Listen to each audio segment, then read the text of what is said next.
Hello po, ito ay si Josephine ARJHO Turner, based dito sa Atlanta, Georgia, USA, pero originally from Landan, Polomolok, South Cotabato. Ang video na ito ay nakafocus sa aking PMP success story. Yung PMP ay Project Management Professional, isa sa mga certifications, professional certifications na na-achieve ko by taking the exams from the Project Management Institute na dito rin nakabase sa USA. I am also the Eduhubspot Southeast Asia Program Director, and you can reach me at arjo.turner@eduhubspot.com. So itong video na ito, I'm gonna share, high level kung ano yung aking naging karanasan sa pag-take ng exam. So noong 2008, dumating ako ng backtrack. 2006, dumating ako dito sa USA as an immigrant. And I got married here. My husband is here. But before that, I worked in Sarangani province as the Indigenous Peoples Development Program Manager. And prior to that, I worked as the Luntiang Lumad Project Manager. So project and program management are my background and on the government sector. Noong 2008, I finished my master's in Environment and Natural Resource Management from the UP Open University. So I was like thinking, ano ba ang pwede ko dapat ulit na gawin? Because I am into program and project management, will I be able to hanap ng trabaho na related to this one? So I came across to the website ng PMI. Doon ko nalaman kung ano yung PMI. And I said like, it would be nice no na magkaroon ako ng certification from this institution. Pero ang akala ko that time, akala ko na yung project and program na dapat na for you to take the exam ay dapat nandito lang sa USA kasi nga andito based yung organization. Maling-mali ako sa akala na yon. So I set up my account at that point in 2008 para lang I can get information about PMI.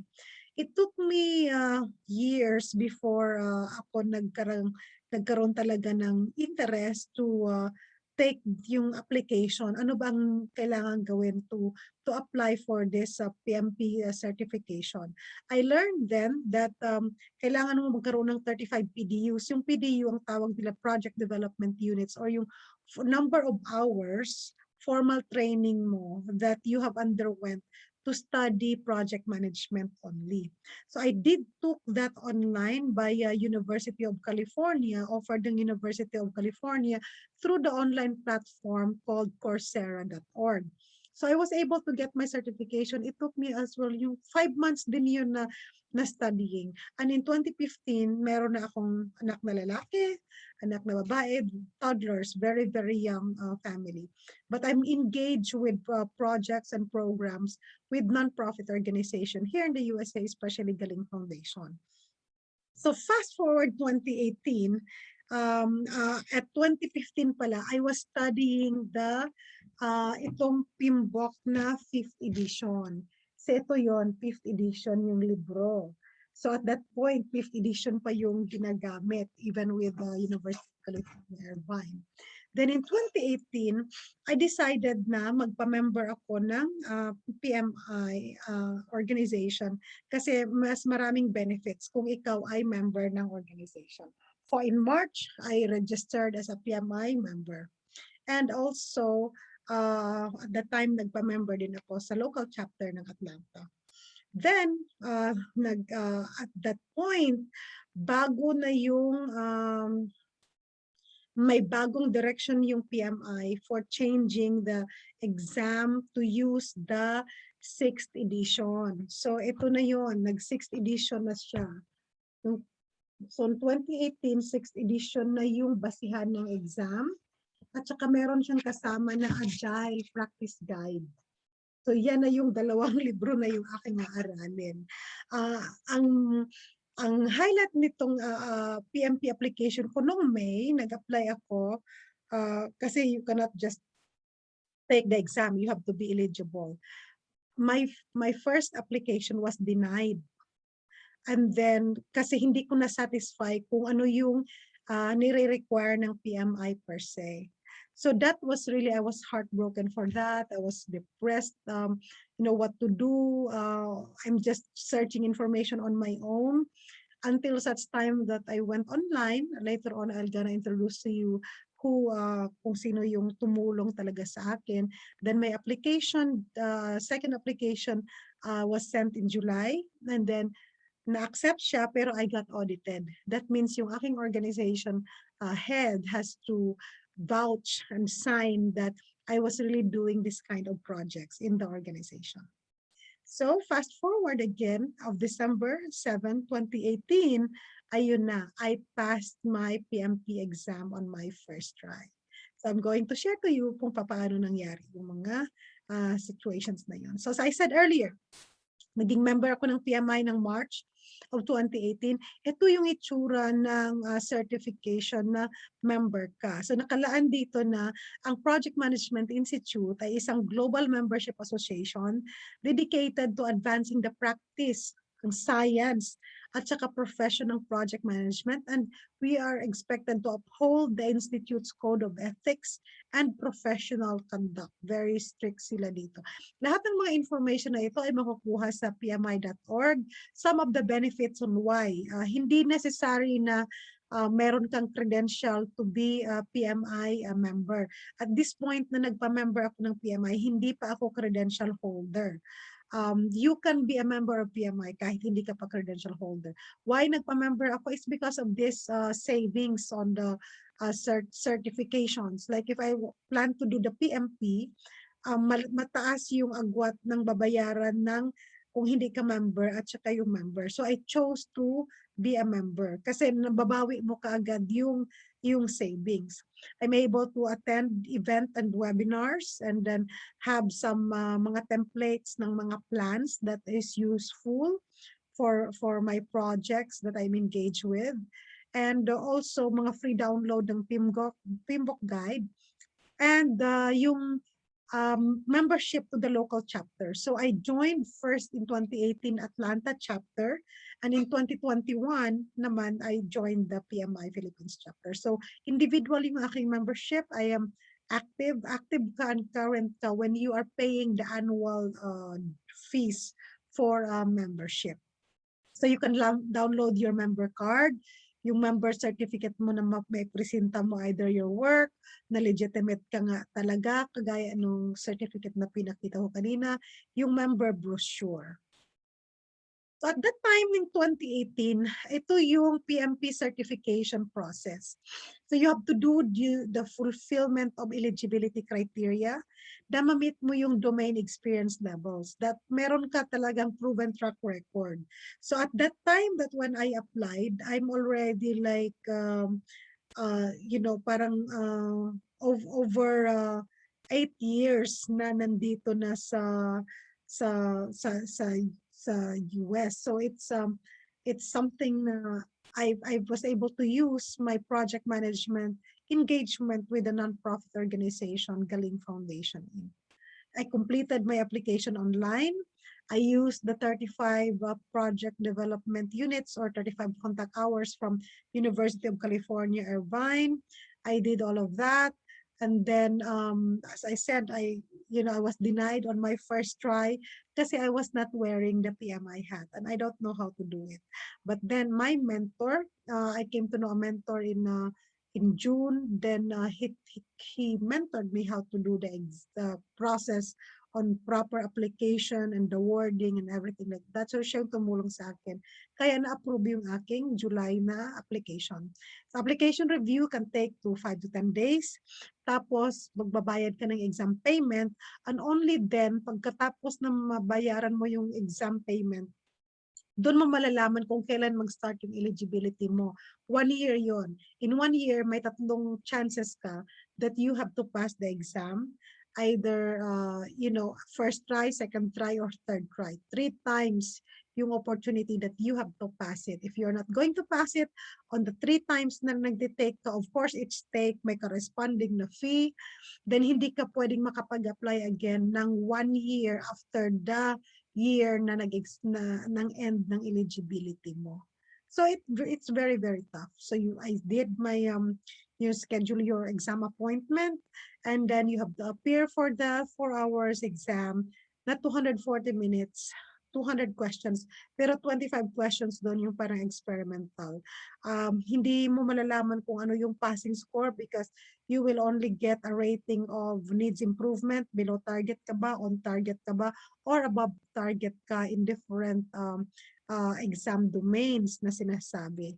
So ito yung exam content outline at ito naman ang exam domain kung saan nakabase yung percentage kung paano nila nire-rate yung result mo bawat exam na ito. So these are process groups. The project life cycle. Initiating dapat 13%, at least yung i-grade nila doon. Planning has the most 24% after the monitoring and controlling, then executing, and then closing 7%. So a total nito ay 100%. Yung pinakamataas pala ay yung executing na process group. So this is a very tough kasi itong dalawang libro nga ito Oh. Ito especially ito. So yan ang naging basihan ng exam, lahat-lahat na ito. Masyadong makapal. So if hindi mo alam kung paano mo aaralin, paano mo intindihin yung mga nakalagay doon, talagang nakakaloka yung if you don't have any strategy. So now how I was able to navigate through the book and everything, it's because of the PMP study resources ng Eduhubspot based on the PMBOK na 6th edition. So I was able to have yung simulator na exams. I'm watching lots of videos ng aking mentor, and he's also accessible via phone, via email. Meron akong weekly na assignment on what to do and what test to take. So then he's also monitoring, and I'm able to report my progress and monitoring na yung progress ko. So these are all working out for me. Meron talagang structured na strategy kung paano mo gagawin yung pag-aaral just to pass for the exam. So after took the exam and passed it my first try, I now have my first certificate. Ito yon. And it's good for 3 years. Active yung credential mo for 3 years. And for you to remain active, dapat in 3 years, you will have to satisfy the 60 project development units na required ng PMI. Yung 60 PDUs na yon could be coming from professional training ba, yung giving back sa trabaho mo, you practice yung project management mo na role, volunteer works mo, self-study, attending webinars, may mga corresponding PDUs yon, intentionally for continuous professional na learning and development, na hindi kakalawagin yung utak mo, especially with so many things new going on. So my credential will expire supposedly December 2021, but because I satisfied yung aking PDUs, I was able to renew, and I am good until December 2024. And I plan to make sure that I gain the PDUs again so that I will always stay current or active sa aking credential. Kasi ayaw kong ulitin itong exam na ito. And this is one of the very, very tough na exams, professional exams all over the world. So, sino yung aking mentor? Ito, si VARUN ANAND. Siya yung aking PMP mentor. Kung hindi dahil sa kanya, ay hindi ko alam kung saan yung aking journey right now with the PMI certification. So, nung May, nung hindi ako pumasa nung aking first na application pa lang yun ha, hindi yun exam, just to be eligible. I went to watch one of his YouTube videos. And sabi niya doon sa YouTube videos niya, kung kayo ay nanonood sa video na ito, at saka ang expectation ninyo ay tuturuan ko kayo kung paano mag-manage ng iyong project, nagkakamali kayo kasi ang video na ito ay para doon sa mga tao na ang hangad ay maipasa ang PMP exam on the first attempt. So that is the differentiator, I think, sa lahat-lahat ng mga videos that I have seen. The differentiator is that he said that this video is not for you to learn project management. This video is for you to learn how to pass the PMP exam. Using the PMI hat, wearing the PMI hat. So at that time, he is PMP and also Scrum Master certified. Now he is a PFMP, Portfolio Management Professional, a and also added to that is yung PMI-ACP or Agile Certified Practitioner na isa namang credentials niya. So he has helped a lot of people in the industry to be certified ng PMI. So why, bakit yung learning sa Eduhubspot is, I should say, na the best that worked out for me. It's because of that personalized na touch, especially ni Mentor VARUN to his mentees. And then nandun yung mataas yung level ng conversion or yung passing rate ng kanyang mga tinuturuan. And then yung practical yung kanyang application ng mga concepts, yung technical terms, he's making it sure that it can be understand in the day-to-day na mga interaction ang ginagawa. So there's a proactive facilitators na yung always trying to assist you. Tapos mini-make sure nila na pag ready ka na to take the exam, then they would let you know na okay, ready ka na nga talaga mag-take na exam. After so many of those mock tests and then videos and testing your knowledge, just to be sure na kahit na masyadong mahirap yung question, you should be able to pipiliin mo pa rin yung pinakatama among the, kung apat man yung best, saan doon yung pinaka the best. And at that point, when I joined his mentoring program, it was the best price in town because masyadong mahal at that time yung mga live virtual bootcamp, masyadong mahal. So I did the mentoring package ng Eduhubspot. So as I said, yung PMI is a professional association focused on advancing project management as a profession. And yung Eduhubspot is one of those before ang tawag sa kanya ay registered education provider, ngayon ay authorized training partner na have trained professionals from across the world, from so many parts of the world, na maging certified ng Project Management Institute. So I'm very proud na part ako ng organization na ito. And I hope that I will be able to help them, especially mga Filipinos that are in different parts of the world who would wanted to have their PMP certification with PMI. So since then, in 2018, PMP pa lang yung aking role. I was also able to do the professional Scrum Master. Yun naman ay sa scrum.org. That is more on the agile na mga methodologies. That would be separate story I would share later on. Then my next certification with PMI is the ACP and the PGMP, but I will gonna have my success story separately for each of these credentials because I have different mentors for each of them and different stories behind them. But all in all, I would tie up still the mentoring and coaching ni Mentor VARUN to me for professional growth.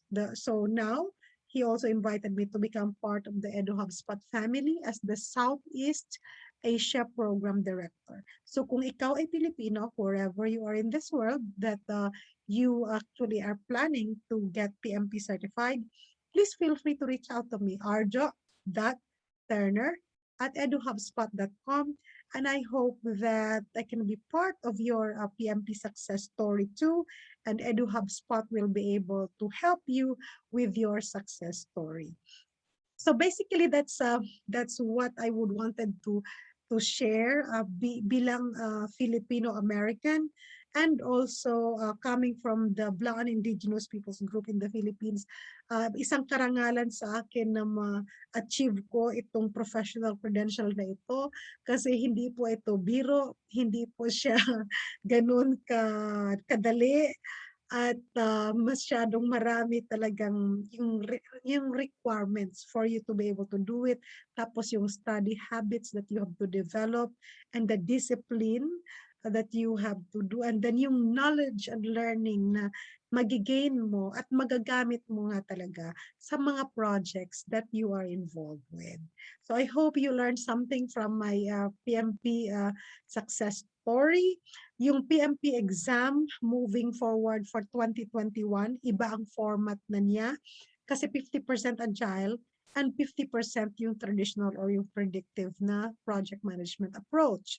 So that would be different. Kaya mas maraming mga PMP aspirants right now that they opted to have more formal mentoring just to pass the PMP exam kasi sa mga pagbabago na ito, meron na ring 7th edition ng PMBOK.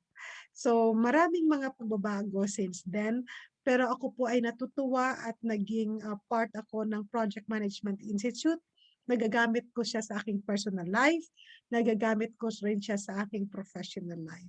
So maraming salamat. Again, this is Josephine, Cariño Turner, the Eduhubspot Southeast Asia Program Director, at your service if you wanted to be a PMP certified by the Project Management Institute, and hope that you will choose an authorized training partner like us at Eduhubspot na recognized ng PMI to mentor PMP aspirants. So maraming salamat po sa panonood ng video na ito. Feel free to share. I truly appreciate that. Maraming salamat.